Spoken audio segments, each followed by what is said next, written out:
Good afternoon or good morning, and welcome to this panel presentation hosted by the National Resource Center for Diligent Recruitment at AdoptUS Kids. Our meeting topic today is recruiting, developing, and supporting treatment and or therapeutic resource families. I'm Tracy Surgenian. I'm the Interim Project Director with the NRCDR. Thank you so much for joining us. We're really excited to offer this meeting today, which we planned after receiving many requests for information related to this topic. It's a very big topic, and there's a lot to cover, and we want to spend as much time as possible hearing from our panelists, so we're really going to jump right in today. After some quick housekeeping, I'm going to hand it over to our facilitator for today's meeting, Gail Gonzalez, who's a consultant with the National Resource Center for Diligent Recruitment. Gail will introduce our panelists, who will be able to share some different insights based on their varied experiences, including perspectives from both public and private agencies. The meeting is going to be 90 minutes long. We're going to record the meeting and we will post it on our website. And we will email you a link to access the recording afterwards. And all of you should have received the materials for the call and the email from me last night, and you're welcome to share those with your colleagues. There was really a lot of interest in this call, and our registration was completely full, and we were over 100 people over our capacity limit. So we are not going to be able to open the line for discussion today. Your lines are going to be muted the entire time just due to the large number of participants. So it is going to be a bit different than if you've been on some of our smaller meetings where we've opened the lines and had discussion. Today we're going to hear from our panel of presenters, and we did have participants submit some questions ahead, which we're going to be able to address some of those, and we also welcome you to use the chat function. You can use the chat function to submit questions, to share your thoughts, and also to let us know if you're having any technical issues. That will allow you to communicate with the NRCDR staff. Your peers on the call cannot see the things you submit in the chat, so if there are questions submitted, we're going to try to get some of those and we will share them aloud. So now, without further ado, I'm going to hand it over to Gail Gonzalez to go over our agenda for the day. Good afternoon, everyone, and welcome. I'm excited today. My name is Gail Gonzalez. As Tracy said, I am the consultant that is working on the topic of treatment and therapeutic foster care. I'm excited to moderate the event today and glad to share information on the topic. But just as a side note, I wanted to say up front, we understand that the terms treatment and therapeutic have different definitions for foster care across the nation and sometimes are used interchangeably. We will use both terms today throughout the presentation in hopes to cover all of the uses of these terms. So just wanted to make a quick note of that. So the agenda goes like this. We're going to move quickly through the introductions of our invited guests as we want to get to the heart of why you're here today, to learn information about recruiting, developing, and supporting treatment therapeutic resource families. As the moderator, I will first ask a few focused questions of our panelists to gain responses and information on today's topic. Then after that, we'll move to a couple of the questions that were submitted through the July online information form. Thank you for those who submitted those, and get a few responses from our invited guests. Then at the end, we will have an open peer-to-peer Q&A period of questions and answers for the participants. We encourage you to feel free to type in your questions, as Tracy said, as we go, but depending on the questions, we may hold those until the end part of the agenda for the Q&A part. So please know, though, if you don't get to ask your question today or we didn't get to your question, please feel free to email Tracy Surgenian at the email address provided during the welcome and introduction PowerPoint slide, and we'll follow up as soon as possible. Then we're going to wrap up with a few closing remarks, and that will conclude our event today. So without further ado, I would like to introduce our esteemed panelists. I am so excited about this today. I'd like to begin by introducing Dr. Laura Boyd. who is currently the Director of Public Policy for the Family Focused Treatment Association, otherwise known as the National FFTA. She has been in that role since 2008. FFTA has grown to become the only national nonprofit association that represents treatment foster care programs across North America. FFTA's more than 450 member agencies are located in nearly every U.S. state and Canadian province and provides treatment foster care services to over 50,000 children and youth each year and a larger array of child welfare and behavioral health services to over 600,000 children and youth. Dr. Boyd has a presence in D.C. on Capitol Hill. She's a former executive director of Oklahoma Therapeutic Foster Care Association. She's been an advisor to nonprofit and for-profit foster care agencies and child welfare agencies across the nation. Additionally, she is a former Oklahoma State Representative. We welcome Dr. Boyd and her extensive experience with treatment foster care as well as therapeutic foster care, and we thank her for being here. Next, I'm excited to introduce our panelist, Amelia Frankmeyer. She has spent 28-plus years of career dedicated to serving children and families in the areas of out-of-home care, family-based services, and disability services. Currently, Amelia is the CEO of ALIA, a national nonprofit organization focused on transforming how child welfare is done in this country. She is also a former CEO of Anew Family Services. She transformed that organization through a cultural and practice transformation, which is producing nationally recognized child permanence and placement stability outcomes for children in out-of-home care. And she is on the leading edge of promoting and measuring child well-being. Amelia has many years of experience managing therapeutic foster care in the child welfare arena, and we thank her for joining us today as well. Our next panelist is Mr. Chuck Price. Chuck has over 20 years of human service experience. He's previously been serving as the Director of Adams County Health and Human Services in Wisconsin, as well as previously the Deputy Director of Social Services, Wood County in Wisconsin. Most recently, he's the Director of HHS, Waupaca County in Wisconsin. As Director of HHS, Chuck is responsible for the development, administration, and leadership of a comprehensive health and human service department, including economic support, child welfare, juvenile justice, mental health, alcohol and other drug abuse services, physical and developmental disabilities, public health, and aging programs. No small job there. He is responsible for ongoing assessment of children and family needs in order to best serve those needs through the community. Next panelist that I am glad to introduce is Laura Curry. She is the Chief Operating Officer of Presley Ridge Treatment Services Program, headquartered in Pennsylvania, serving the 6 states that are listed here on the PowerPoint slide. Laura has worked with Presley Ridge for more than 26 years. She has held a wide variety of roles with Presley Ridge Treatment Services, including the role of Senior Director of Residential and Education Services with oversight and responsibility for 5 residential programs serving 154 youth and families in a variety of settings throughout the state of West Virginia. She's also served as a county program supervisor, supervising the treatment of youth in their biological homes and foster homes. She has also been responsible for the recruitment and training of all family service coordinator staff and foster parents. She is currently the president of the board for the Association of Children's Residential Centers, also a board member of Allegheny Youth Development, and a member of the American Counseling Association, along with her Chief Operating Officer duties. Next, I am glad to introduce, last but not least, our 5th panelist, who is Laura Barno. She is the Director of the Division of Children and Adult Services of West Virginia Department of Health and Human Resources. Laura Sperry Barno is a licensed social worker who began her career with the Bureau for Children and Families in West Virginia in 1991.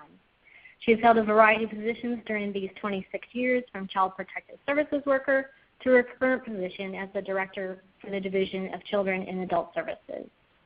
We thank them all for being here today. This comprises our esteemed panel today who possesses a wealth of knowledge and experience and expertise. And with all of that said, a great round of welcome for them and appreciation. We're going to move right into the panel discussion with the first focused question on treatment and therapeutic foster care.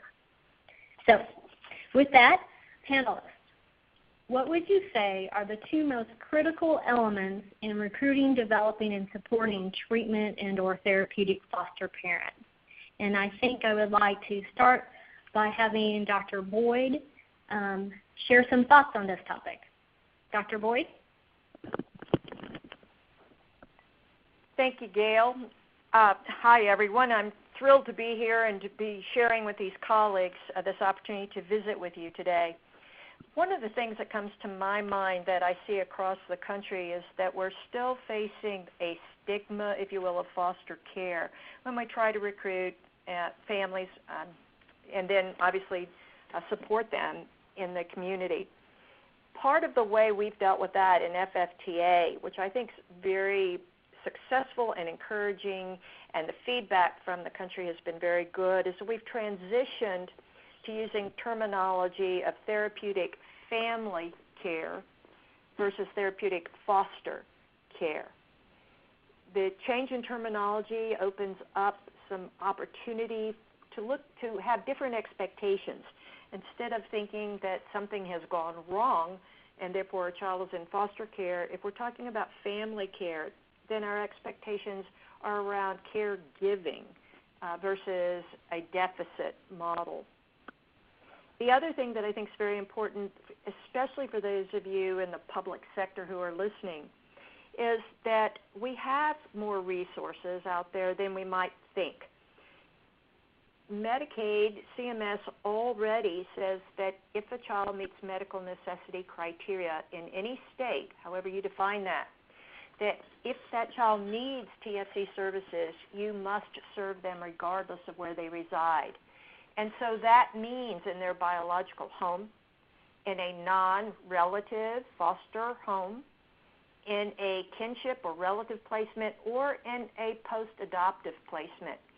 And so in fact, there are those individuals out there besides just what we typically think of as our non-relative foster parents whom we should be recruiting and resourcing. I'll stop with that, Gail. Thank you. Sorry, it was on mute. I appreciate that, Dr. Boyd. And I think Ms. Frankmeyer, could you share a little information on this topic as well? Sure, I'd be happy to. Good afternoon, everyone. This is Amelia. And if I were to talk about the two key elements for recruiting, developing, or supporting families, I think about, number one, child-specific recruitment of already trusted adults. People have a personal connection to the child who will be more motivated and likely to want to step up in times where we might be struggling to convince those that don't know the child to do so. And so really thinking about targeting already trusted adults, people who the child knows and loves or to whom they are related, as a first a line of defense in looking for resources for our kids. The second one would be, because supporting is included in here, is really the vital importance of making sure that the families and caregivers who work with our kids have adequate trauma-informed parenting preparation, that they understand pain-based behaviors in our children, and that they understand that that the behaviors they see are normal, natural responses to what's happened to children. And that development of empathy and understanding not only makes them better able to meet the need and respond to the need, but through the development of empathy of those behaviors and understanding increases their ability to persist through those times of struggle. Thank you, Amelia. I appreciate that information. So both pieces of information very helpful from thinking about this from the Medicaid perspective and thinking about this as far as the relational and trust perspective for our children. Ms. Curry, would you like to share some thoughts on this particular topic? Thank you. Hi, this is Laura. I really enjoyed listening to this because it reminds me of in the states where Presley Ridge operates, we do not provide a lot of kinship care. A lot of our families are not connected to the children that they're serving.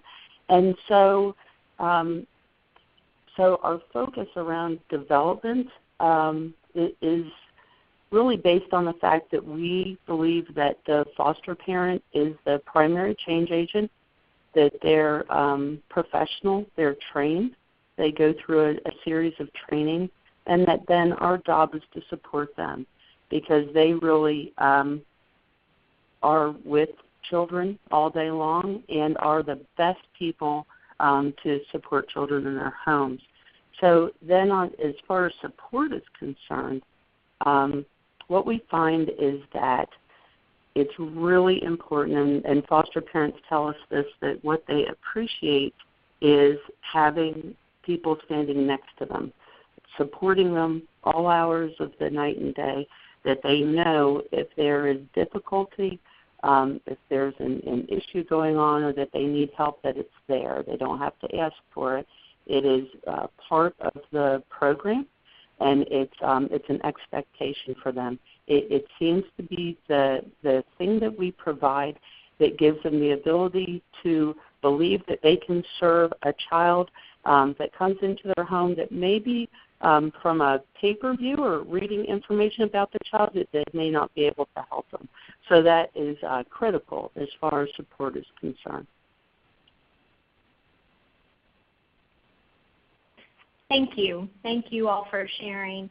Any other of the panelists have any other thoughts on this particular topic before we move on? Okay, we'll move on to the next focused question. And that is, panelists, what would you say are the greatest lessons learned in your work with treatment and therapeutic foster parents? And I'd like to kick this off with Ms. Laura Curry, if you would please share your thoughts and perspective.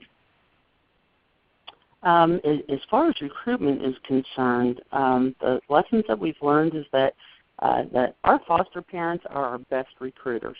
They have an ability to really explain the job well and to connect with other people who are interested in being foster parents differently than a staff member can. So we can stand in front of a group of people who may be interested, and I can talk all day about what it is like to be a foster parent. To have a foster parent standing next to me who can really explain it and can really answer questions makes a huge difference. We have also found, just looking at our own data, that our foster parents are our greatest recruiters as far as bringing new foster parents in and supporting them all the way through certification and all the way to placing a child in their home. And that data has shown itself over and over again. So their voice, their participation, and them being involved in our processes is very, very important. Thank you, Ms. Curry. And just a point of clarification, the resource families that you guys certify or license, whatever the terminology is, in the states you work in, they are all treatment resource families, treatment services? Okay, so I'll actually have to explain that a little bit.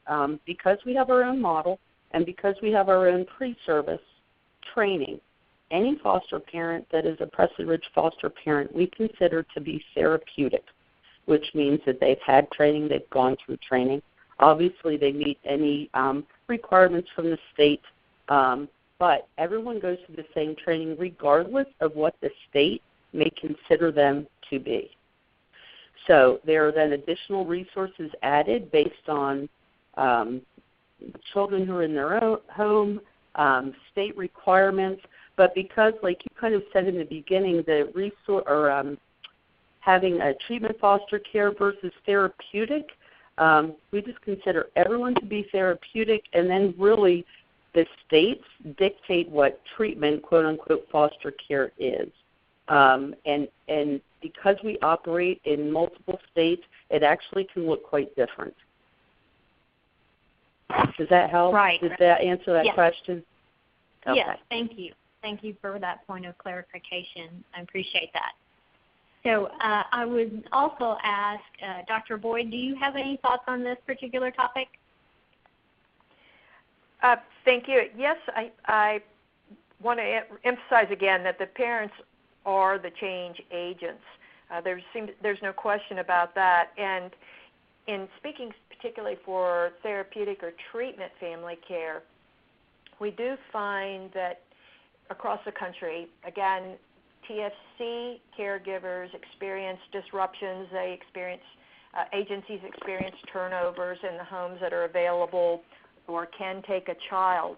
But what we also see are that frequently the same state reports less turnover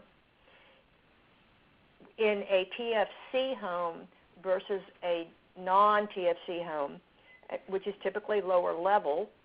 And the reason that there's less turnover is directly related to the relationship between the caregiver and the TFC provider.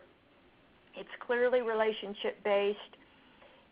It's based not based just on behavior or diagnosis of the youth.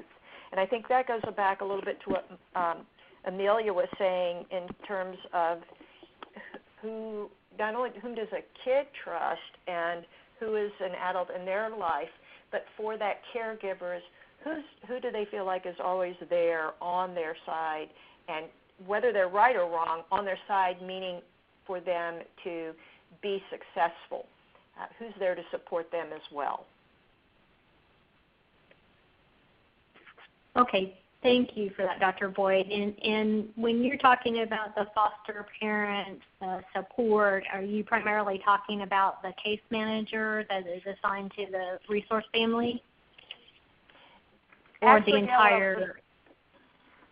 Well, certainly the entire team and the availability of a team is important. Certainly the availability of the caseworker is important. I was thinking more particularly about in TFC, there is a lot of variation states to states, but most states go along with a model where the private agency that's contracted by the state has a therapist that is in charge of that particular case, working with the state caseworker, but that therapist is in charge of working with the family and working with the child around the issues, needs, and goals for that child.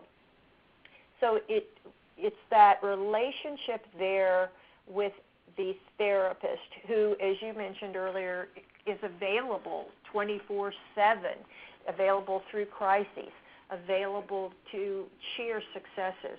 It's because of that relationship that is so intense and so vital that we see actually less turnover in TFC than in some other models. And that, again, I want to emphasize, so that's related to the relationship, not to the behavior of a child necessarily. Okay, thank you. So the clinical relationship is very important and very key for the treatment or therapeutic foster families. I appreciate the clarification. Okay.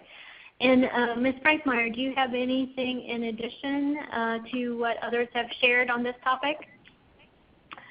Sure. I think I could add some initial screening. So in the event that we've conducted exhaustive search with the people who the child knows and loves or to whom they're related, they're ready, trusted results. And there have been very few kids that I've found have had that kind of exhaustive, beyond diligent recruitment who have actually needed people who they didn't know. But in that event, I will say that we would focus on the initial screening. So even training your folks who answer the phone to take your initial queries and inquiries and starting to shape this kind of a lens from the very beginning. So working to explain to people that we're pushing for commitment, that we're looking for persistence, that we don't want folks to give it a try, that we want people to be able to stand up and stand with kids, that we would use early language in the initial calls and recruitment packets around the language of grief and loss and trauma, and explaining that this is the lens by which we would be connecting with youth, and for people that didn't fit, that this might not be a good fit. Also talking to applicants about screening for people who might hurt children, letting people know that you screen for predators, and I hope that you all do in various ways and or use the Diana screen or other kinds of screens. And just by saying you do that, you'll find a group of people drop off. And so really just thinking about it from the very second you answer the phone is what is the approach to working with kids we want? That if you have people who are, parenting in traditional ways, who don't understand trauma, who don't understand pain-based behaviors, that these are folks you're not wanting to screen in. And so really starting from the very first phone call of inquiry. Okay, very important. Thank you. Thank you, Ms. Frankmeyer. I appreciate the information, the customer service of any potential family coming in to do this work is very important. So does anybody else? Can I just clarify that just for a second? Yes. I'm not really referring to customer service in terms of the foster parents. I just want to be really clear that I'm referring to what the kids need to thrive and making sure that we are screening in caregivers who see that trauma-informed approach and who understand that kids are going to present based on what's happened to them. And so less about providing service to the foster parents and much more about making sure that we have caregivers who are prepared to meet the needs of the children that we serve. Thank you. Thank you for that clarification. Very, very good point. I'm glad that we have that clarification. Thank you all. Anybody else have anything in addition, panelists, that you would like to add? Gail, we just have a question.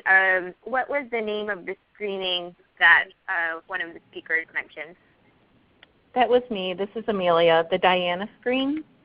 And I think you have my email. I'd be happy to talk with you more about that offline if you're interested.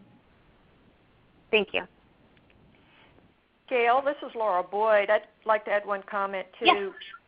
Yes. For me, one of the elephants in the room that we haven't really talked about in both of these questions is the fact that we're all dealing with a problem with shortages of homes for kids, or at least we believe we are. And so again, I think some of the comments that certainly what I'm trying to emphasize is that we may not have that shortage to the degree that we think we do if we look to supporting the caregivers and the whether those are biological or whether like their parents or whether they're kinship or whether they're non-relative. And I think one other thing that I want to throw in right here in terms of, again, just trying to think of capacity. How do we build capacity and how do we deal with recruitment? So often we overlook asking the child and just having that conversation with the child. Whom would you like to live with if you can't be at home with your parents right now? And so that's another piece that we're not in as big of a deficit as I think we've come to believe we are. And I hear each of the three of us so far talking, suggesting that in fact that's true, that we can look specifically around for a family around the needs of a specific child, that we can develop the skills training in trauma and responsiveness among any caregiver that screens out as being safe and desirable, if you will. But we also can ask the youth. This is Amelia. May I say just one other quick thing on that? Sure. So, Laura, that is such an important point. I just want to really say starting with the youth is exactly where I would recommend. And then as you talk about reframing this problem of a shortage of foster parents, I think it's important for us to think about that we've really framed this as, a problem of supply, that there isn't an adequate supply of foster parents. And as Laura's mentioning, talking about it, reframing it more as a demand problem, is it that the trouble is we don't have enough foster parents, or is the trouble that we have too many kids who can't live safely at home?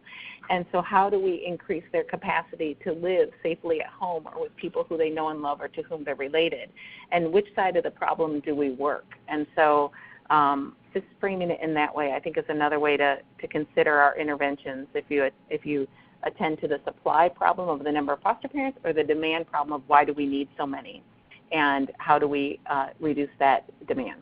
So I appreciate your comments, Laura. Thank you. Thank you. Yes, that's valuable information. I think you could address capacity in multiple different perspectives, one of that being prevention and how do we keep children safely at home and not bring them into foster care, thus needing the capacity. Thank you for that. I think with that, we're going to go ahead and move on to the next focused question. So, panelists, what would you say is the best successful strategy for recruiting, developing, supporting treatment and or therapeutic foster families? And I believe we'll just kick this off with Ms. Amelia Frankmeyer, please. Oh, other people I've talked to a lot. This is Amelia. I would say quickly that if we look at it from the perspective of you're not alone, so what is it going to take to meet the need to maintain this connection for the child? The second would be thinking of this as a mindset shift of, as we're talking about support, really helping caregivers to look at it from moving from what's wrong with you to what happened to you. And again, as I mentioned earlier, the development of empathy helps caregivers to persist through challenges. And then really helping to frame in terms of support of parents that every child needs a permanent family, that this is a core fundamental primal driver and need, and seeing their job then as how to help them get there is much more fulfilling than having kids in and kids out, and feeling like you're not making good progress. And so that helps with stability and persistence as well. Thank you. Thank you, Amelia. Ms. Curry, would you like to share some thoughts on this particular topic? Yes, I think because the services, because we're contracted by the states to provide foster care, and we do not typically work with kinship families, I find that I'm listening intently to this kind of other parts of family care that we're not very much involved in. And it makes me very reflective, honestly, on our own services. But as far as Press Livers is concerned, a couple things that we have found is that because we do have services in multiple states, when we are trying to recruit families, that it has been very helpful to share information that is local. So rather than saying there are thousands of children or there are hundreds of children that are in need of foster parents, we will use local data to say there are this many children in the community that have need.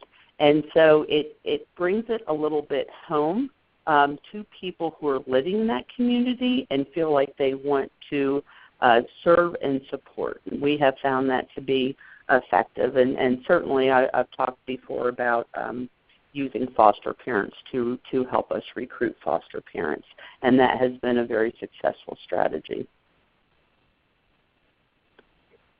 Thank you. Yes, knowing your data is important in so many aspects of child welfare, and that when looking at recruiting and building capacity, it seems like it's necessary. Okay, how about Dr. Boyd? Is there anything else that you would like to share on this topic? First of all, I really want to compliment Laura Curry and Presley Ridge on the wonderful job they do with data in all the states they work on. I think that's amazing, and look to them often to for proof of things that we know are working. But to move to this question, one of the most powerful things that I believe we can do when we are, whether it's recruiting or whether it's developing or whether it's at the stage of supporting caregivers, is to, if we believe, first of all we have to believe it, but then if we will convey to those caregivers that my agency, whomever I'm speaking for, we will prepare you to be able to care for whomever we place with you, so that you will be successful and so that your child will be successful. There is again, that stigma. There's a little bit of fear-based. I want the nice 5-year-old who doesn't wet the bed anymore, as opposed to the mad, 16-year-old with pimples and who smashes flat screen TVs. I think that that also then builds into our fear about capacity. How do we find homes to handle these tough kids? Our message must be, and we're fully capable of delivering on it, our message must be that I will work with you, support you, train you, be there for you, so that you are successful with whomever I place in your care. And that puts a burden on me as that therapist then with an agency, or as an agency provider, as a private partner, to make sure that I've done the trauma training, to be available, to know so well these caregivers who are there 24/7, that I can support their needs in being successful. But it's an amazing message that takes away, first of all, the caregiver's fear of, am I adequate? And is this kid manageable? And then also moves very clearly into helping us with that dilemma of supply and demand. In fact, yes, if I care about kids, if we look at the resources, if I'm well supported, I can do this. The fact is, if it were my natural child, I'd be working real hard to do it. So I can do it even if it's a relative child or if it's a non-relative child. Hi, this is Laura Curry, and I just wanted to add to that. I think that, so we can have families that come to us that are truly interested, that are screened, seem prepared, go through training, get to the end of training, have all the support, seemingly all the support to do this, and then taking that leap to actually accepting a child into your home can still, with all that support, be very daunting. And so and that yet, once they do and they have success, I find that you almost can't stop them. It's infectious. They keep doing it. They get better and better at it, and it is that first leap, and it's all about support, and that we will help you. We're here. You can do this, and then they really do support each other, and the foster parents themselves support each other. Laura, if I could add, there's a lot of mentoring that goes on. Between our foster parents. Go ahead. Laura, this is Laura Boyd, and one of the things I want to follow that up, and you have, all of you who are listening, one of the attachments you received for today's webinar is a survey of somewhat or very stressful behaviors. And if you'll look at that later, you'll see there are about 29 behaviors that are rank ordered. In a scientific survey, this was given to bio parents to rank order the stressors that they find with with their own children, their own families. And it was also given to a separate group of non-bio parents, of foster parents. And what did they experience as particular stressors in dealing with a child who is not their biological child? To tease you just a moment, my question is, okay, so you've got one thing in front of you. Is that the foster parents or is that the bio parents? And the answer is they came out identical. And so you see, again, I think what that says is that what we perceive or what we expect to perceive is often what we cultivate and what we get. That if I can be upset with my biological child when they lie, that's number 9. I can be upset about that. And I should and couldn't be upset about it if it's my foster child. But the fact is, I think there's a real normalizing of behaviors here if we understand that we add meaning and we add messages that may or not be productive and may or may not be helpful. And so again, dealing with that fear factor of our caregivers by supporting them in the same ways that Laura Curry and Amelia have said is so very important. Thank you. Thank you, everybody, for sharing. Yes, I think all of the things that each of you talked about, the support and the way that you give that support is very key. So thank you for sharing that information about strategies. And before we move on to the next focused question, Tracy, I believe we have a comment from one of the participants. Yes, I've just been monitoring the chat window for comments and questions, and wanted to share a comment from Deborah Emerson, a participant who's our colleague in Texas, and that I thought fit really well with the panelists, the information the panelists were sharing. So Deborah said, when we were talking about recruitment, we also need to look at the role normalcy can play in recruitment. If relative and kinship is not an option, the more exposure a child or youth has to the community, the more opportunities there are for possible new connections, for possible placement and permanency. Yes, thank you for that, Deborah. We appreciate that. It's a reminder about that. Okay, anything else on successful strategies before we move on to our next focused question? We did have a question about the stressful behaviors chart. I'm saving a lot of the questions for the end, but just if they're specific to what someone shared. And Jessica asked, what does number 4 on the stressful behaviors chart indicate? Okay, I think that's for me, and I'm sorry, I'm following these things. Let me just... That's okay. Jessica, could you type into the chat which one it is? What number 4 is? Wait a minute, not mind. Oh, not minding, not doing what they're supposed to do is what I believe that referred to, not mind, not with an M-I-N-D, not M-I-N-E. Correct. Like not minding the rules or that kind of thing. Okay. Right, not minding.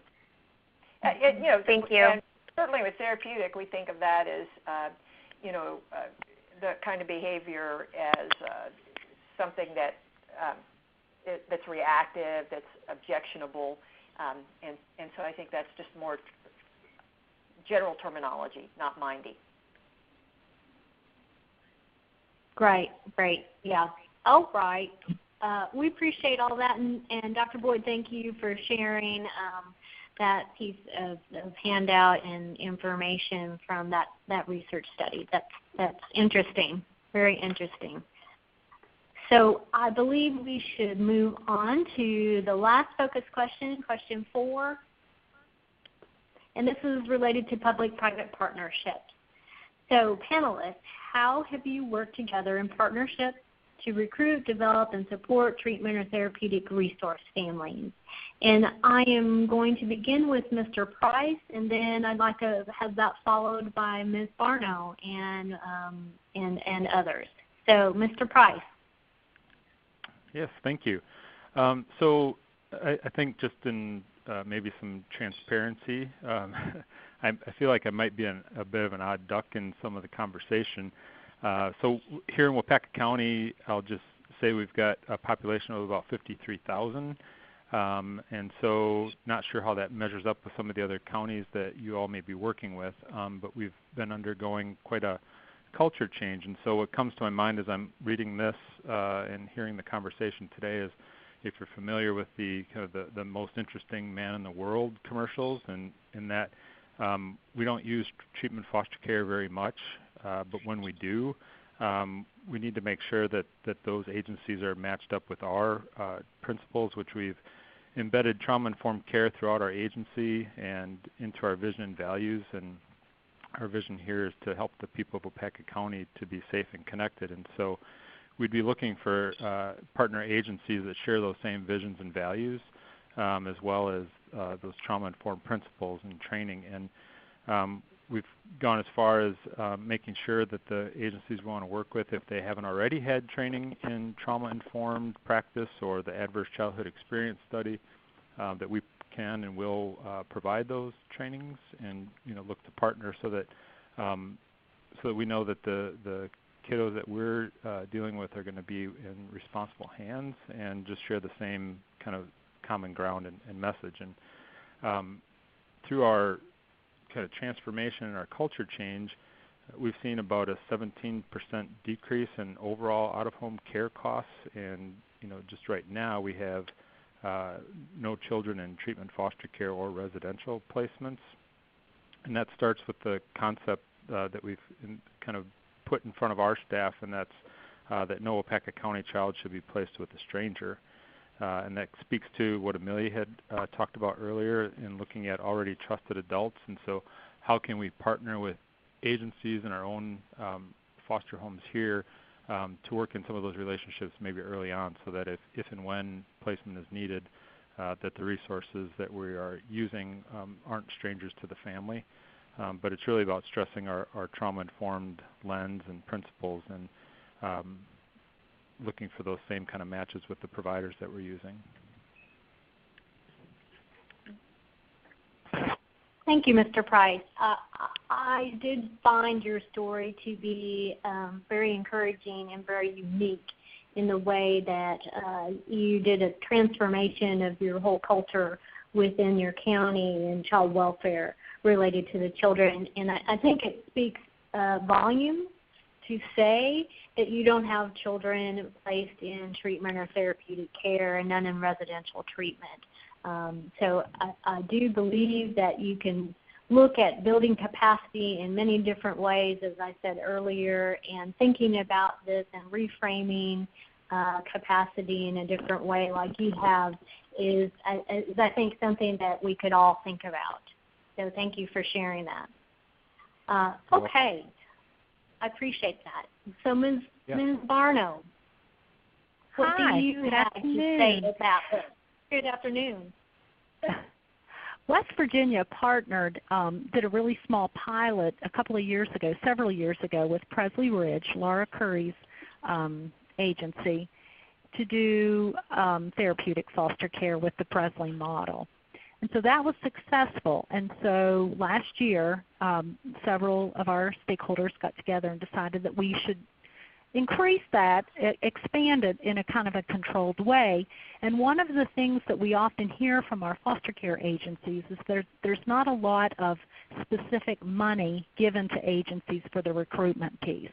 So what we did was a request for proposals that we put out, and we ultimately had 5 agencies that were successful. And what we did was we paid upfront recruitment money to the 5 successful agencies to begin developing those higher level treatment foster care. We have a 3-tiered foster care system in West Virginia.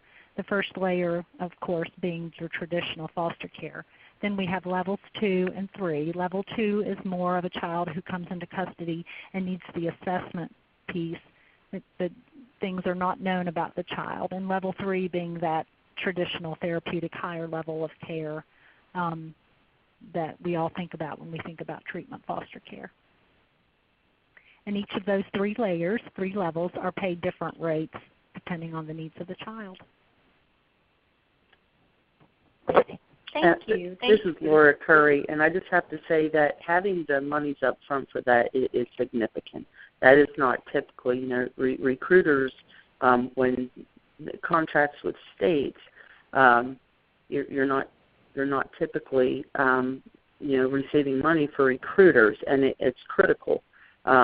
We have found that when we're without people who are dedicated to continuous recruitment of families, that foster programs struggle. We actually end up having quite a few foster parents who end up adopting, and so it's a really positive, fantastic outcome for the child and for the foster parent. It then becomes a long-term caregiver and to the child, and then you also have a one less foster family. So we see that all the time, and so it's been really important based on our contracts to continue to recruit foster parents. But like I said, until you have a program that's up and running that can support that position, it's very, very difficult to do that in the beginning. So that was key in the expansion of that service in West Virginia. Yeah, we use some of our adoption incentive money to kind of carve out and grow this, and hopefully in the future it can become larger. Thank you all for sharing. The one thing that I wanted to mention in speaking both with Laura Barno and Laura Curry is the relationship between the public partner and the private partner. And in West Virginia, it is my understanding that with the small state that you're able to have those existing relationships. But even in larger states, it is about building the partnership between both the public and private providers.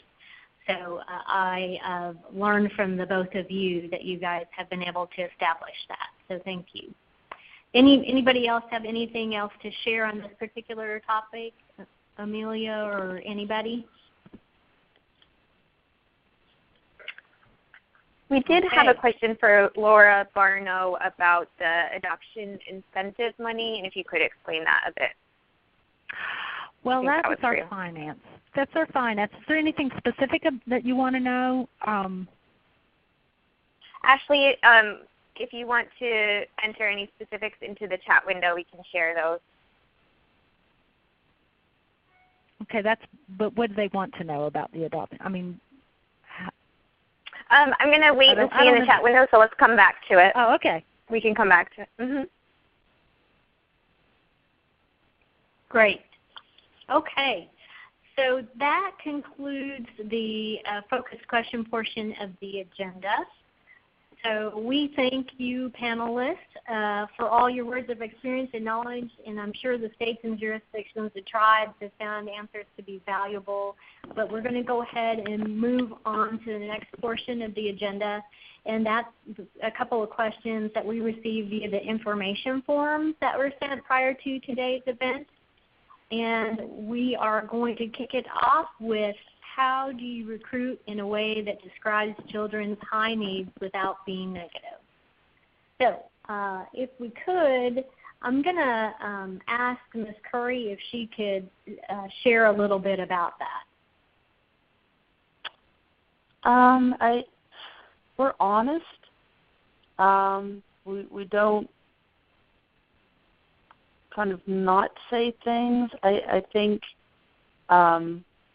the children that we are serving in treatment foster care have considerable needs. It shouldn't be a surprise to someone who has expressed interest, gone through training. I think it's important to talk to people about, unfortunately, children, who are in a system or come into the system oftentimes carry labels and history and things with them that can change when you read them or when you hear them, can affect the way that you may think about a child, and that you often have to look past that. Certainly the training and the information that everyone's hearing about ACEs and trauma, and understanding that really should give you a different lens through which to see a child when you understand trauma and the impact. So I just think it's important to be honest, but it's also then important to say, you know what, this has been done before, this looks really complex, but we're going to give you the training, the skills, and the support to do this.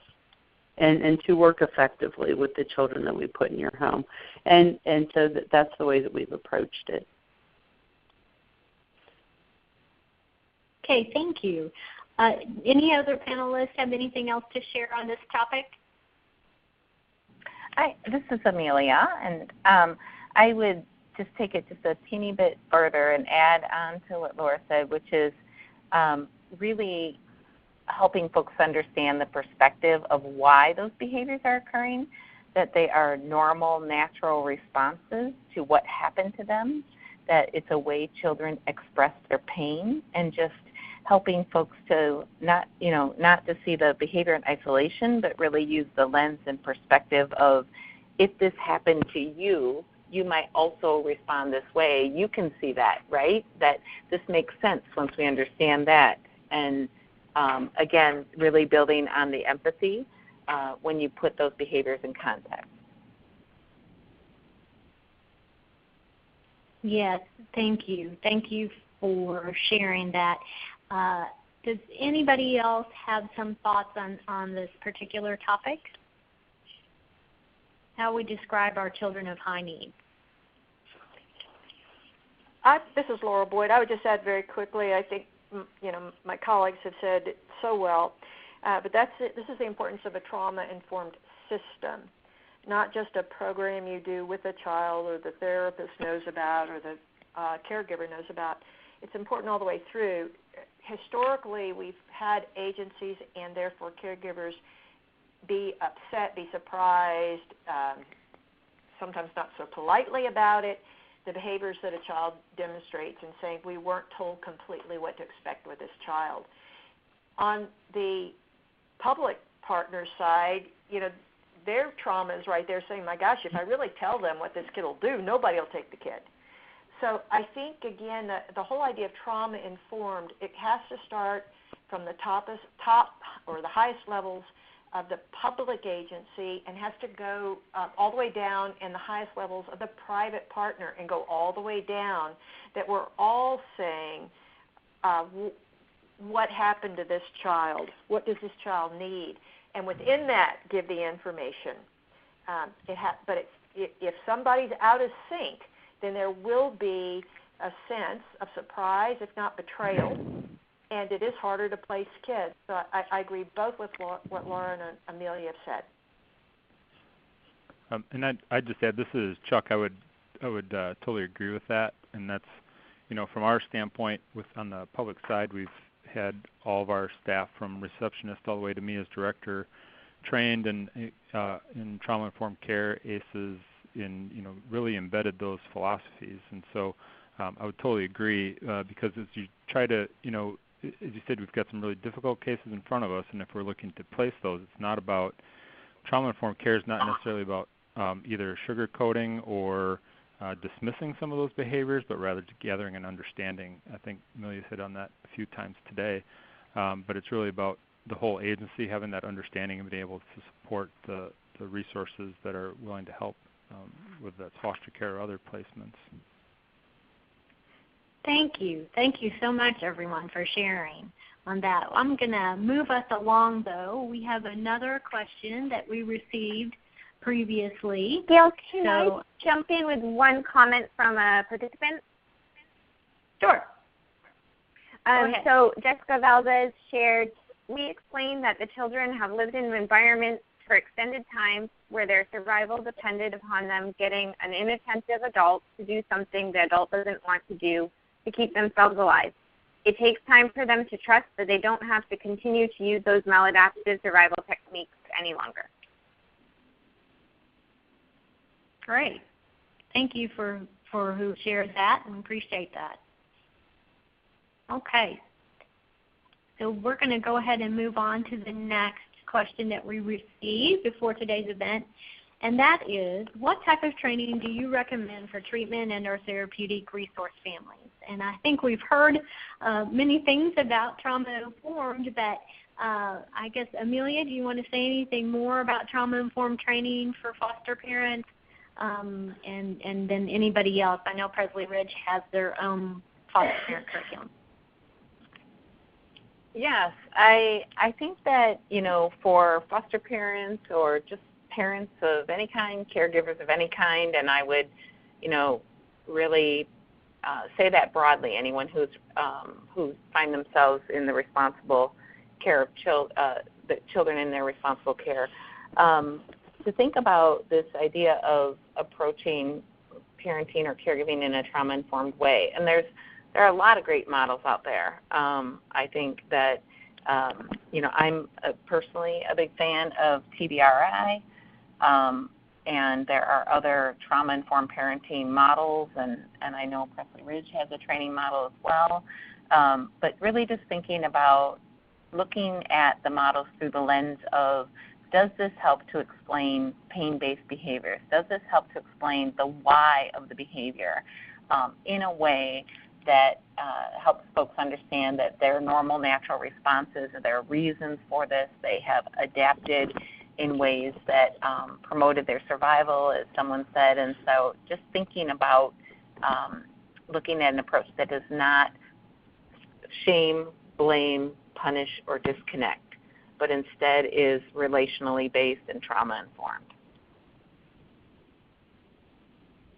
Great, thank you. And I'm just going to take a moment to refer people to the treatment therapeutic foster care resource listing that we sent out with materials. The TBRI model of trauma-informed care that Amelia was speaking about earlier is included in that particular handout. So that is a reference and resource list there for all of you to look at and see if there's anything useful on there that you can apply to your particular program. But Ms. Curry, do you have anything you want to add regarding recommended training? I think that there are quite a few trainings out there. Obviously, you said that Presley Ridge has only have a free service training. And I know there are people and agencies on the phone that have used it or are about to go to training. That I think the important thing I'd just say for us is that we started developing a treatment foster care model back in 1981. Things have changed since 1981. So as we've learned, then we have to make sure that our pre-service supports that learning. And so it needs to change and be updated and be reflective of the new knowledge that we all have. And that is certainly something that we have been focusing on quite a bit, is making sure that it's the best information that we have. And it's very similar to training that we give to other staff as a multi-service provider. This is not very different than training that would be given to a direct care staff in a residential setting or that's going into a home. So it's not different. It has the same basic philosophy at the base. And as everyone has said over and over again, the information around trauma, I will say for me, and like you've seen of other people on the phone who have done this for 20 years, 26, 27 years, it changes things. It changes how you look at everything. Thank you. And just FYI for the participants, I know that if you go to the website for Presley Ridge, there's information listed there regarding their training if you're interested. All right. Well, so we're going to move on to the next part of the agenda so that we can move into our peer-to-peer discussion and question and answer period for folks, because I think we have some questions. But to kick it off, we wanted to ask about effective strategies for recruiting Native American treatment in our therapeutic resource family. And so I would like it if the panelists could share related to that. If anybody that's participating has any ideas related to that, could you please type that into the chat window and we'll read those aloud. But I think, Amelia, did you have some experience in the past with working with Native American tribes? Yes, and I would say there are people significantly better qualified to talk on this than me, but we have had some experience in working in exhaustive recruitment with First Nations children. And really, if I were to say, what are the tips and techniques, they are the same that apply universally, in that we start with the child, we ask them who's important to them, we do exhaustive search of their family, using that term very loosely, people who they identify as family in a much larger, broader sense. It may be in their community, it may be in their tribe, but really thinking about family in broad kinds of ways, of circles of support and trusted adults. And I think, just not to rule out that when you're working in Native communities, it's very helpful to have a cultural guide or a cultural champion who can help you to navigate some of the specifics of the community and ways in which you might approach others or identify potential connections in recruitment. What we found in working with long stayers, youth who have been in care for a really long time, is that very often their tribal affiliations were not accurately recorded, and that youth were either did not know their tribal roots or were assigned to wrong tribes. And so I just really encourage you to do the exhaustive early work of making sure that children are connected to their larger communities and to the proper communities. Thank you, Amelia. Any other panelists have any other thoughts regarding this particular topic about recruiting for Native American resource families? This is Laura Boyd, and my home base is in Oklahoma, and so we have a number of First Nations children here. And I have no answer. A dilemma where we must have help and support is that ideally we should be being led by the tribal members or by the social workers for the tribe in the outreach. When we try to go in to help or to support or recruit, we do reinforce their trauma so often, and we don't mean to, even though we don't mean to do that. So I don't know. I don't have a solution, but I think it's imperative that we, whether it's public or private agencies, somehow truly partner with leaders within the tribe and follow and get them to lead us. We have the skills, we have some experiences, but we don't have their skills and we don't have their experiences. We have a comment from Karen Hamilton saying, as a Native tribe, we know our families and dynamics. Families are our largest pool of resource families. They understand what the family has been going through as well as the children. And added, they also, most importantly, understand that culture. Very good. We appreciate that. We appreciate that information. All right. Any other thoughts on recruitment for Native American treatment and therapeutic resource families? Okay. If not, Tracy, do we have some questions that have been sent in through the chat window? Yes, we do. We have some questions and some comments. So when we were talking earlier about recruitment and normalcy, Jessica Hatch shared, here in Seattle, we are working on a program called Communities Helping Children.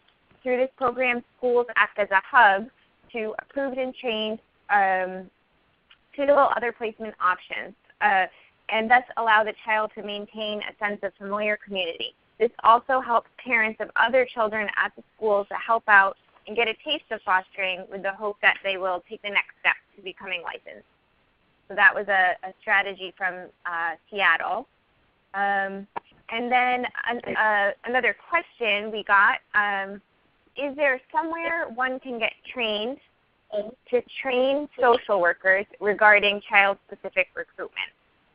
So this person's asking about training to be able to train social workers around child-specific recruitment. I don't know, do any of our panelists have information to share on that? Yes, I do, this is Amelia. Kevin Campbell does a family finding boot camp on this topic, and I don't know if anyone on the phone knows, but I think Seneca, who Kevin's affiliated with, also does training in this area. But I would check into Kevin Campbell's boot camp.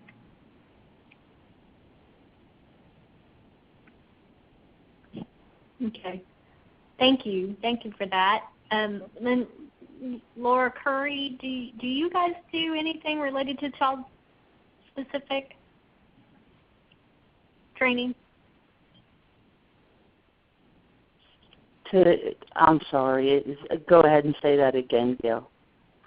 Yeah. Do you guys at Presley Ridge do anything specific to child-specific recruitment? Oh, we do. Training. Yes, we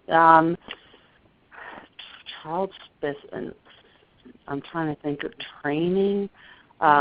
We do have. I mean, actually, I was just thinking about what Amelia said.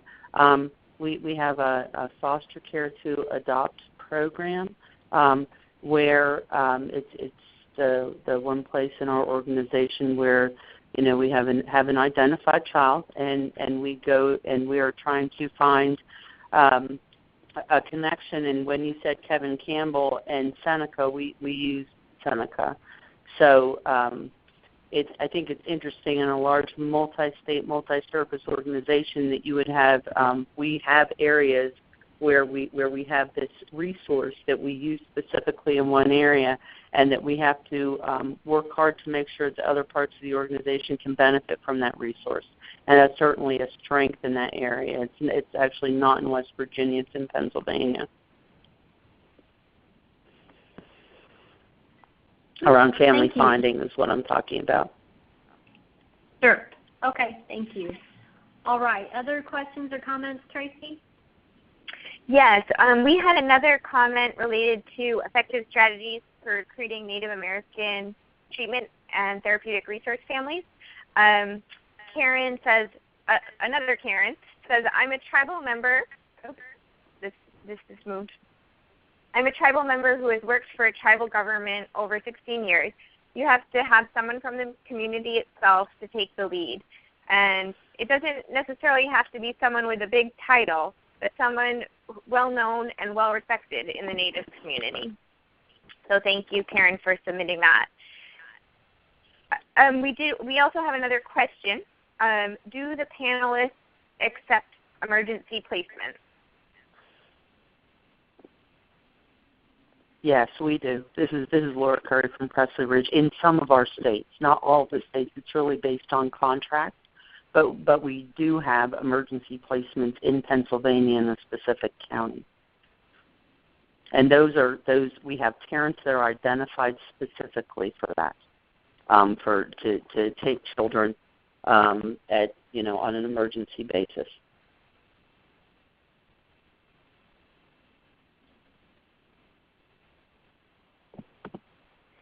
Okay. And go ahead, Emil. I'm sorry. No, this was Gail. I'm sorry. You can go ahead. This is Laura Boyd. I think from a 30,000-foot perspective, too, I just want to mention that in each state there are rules about who is eligible for TFC in order for the agency to be compensated. So I think the question was just, if our state allows that, as Laura said, answered, if our state allows that, do you take? And I believe that most places agencies in the private sector certainly try to. But another problem we have to be careful about is because there's a need so many times for replacement, treatment family care is not a placement, if you will. It is a treatment. It is a modality. And so if there are considerations in order for the agency to be reimbursed, we just need to be aware of that. And again, that is so different state to state. And I'll just leave it at that. Yes, thank you. That speaks to the Medicaid services available for serving this population. And, that varies from state to state. Okay, other comments or questions, Tracy? When we were talking about supporting families, we had a question about how many families you currently support, I think, for the different programs.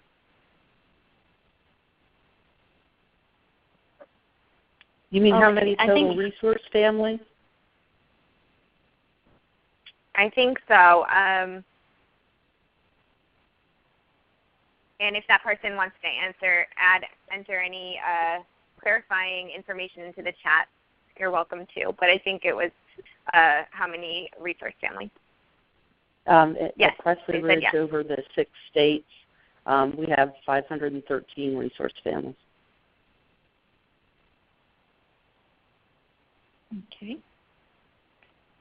And I would just add to that, Laura Boyd here, we surveyed about 5 years ago all states to see how many youth they were serving in PFC, and did the survey again last year as well.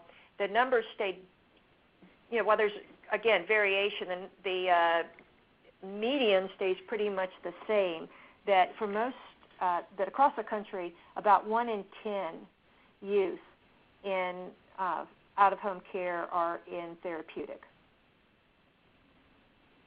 Mm. And that's not necessarily a reflection, that may be a reflection of affordability as opposed to diagnoses, just to let you know.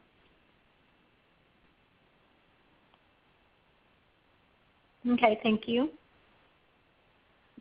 Do any of the other panelists have anything to add from their particular jurisdiction?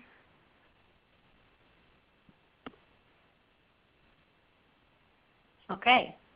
All right. Are there any other questions or comments? Well, one of the Karens, we had several Karens enter questions and comments, but one of the Karens in talking about effective strategies for diligent recruitment of Native American treatment and therapeutic resource families just mentioned and reiterated we have to go to them and be respectful. So that was another comment that was shared. And then we had a question about whether the presentation will be transcribed and emailed. It won't be transcribed, but it's being recorded, and we will share the link with all of our registrants and participants. And that's all we have for questions now at this time. Okay. I think we have a couple more minutes if anyone had last thoughts to add to what they've shared.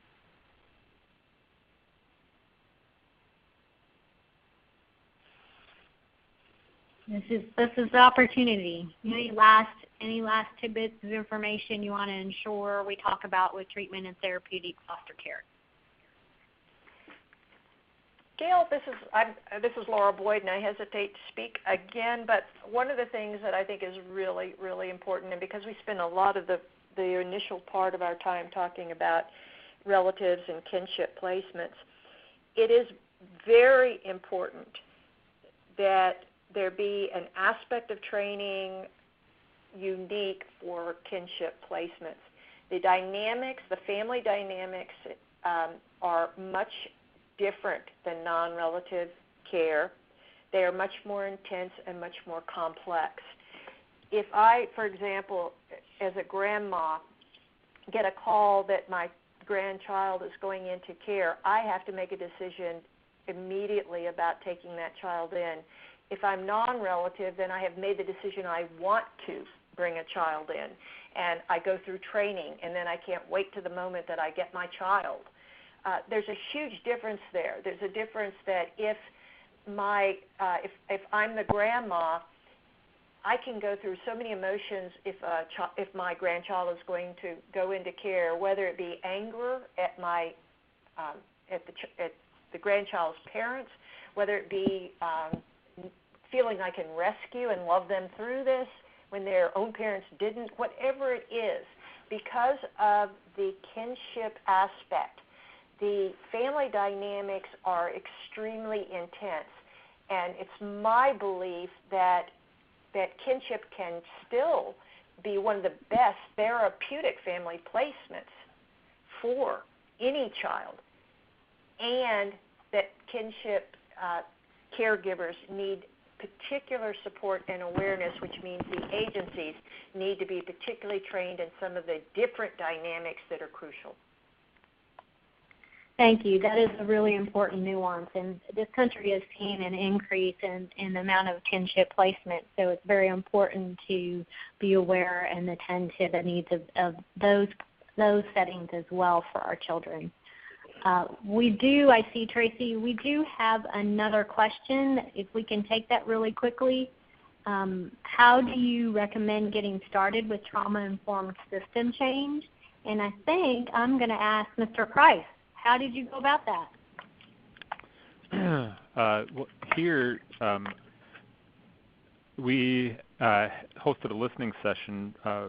First Lady Walker, the governor's wife, had taken that as her platform, but that's where we first heard about it about five or so years ago, is where I heard the principles really kind of ring true for me.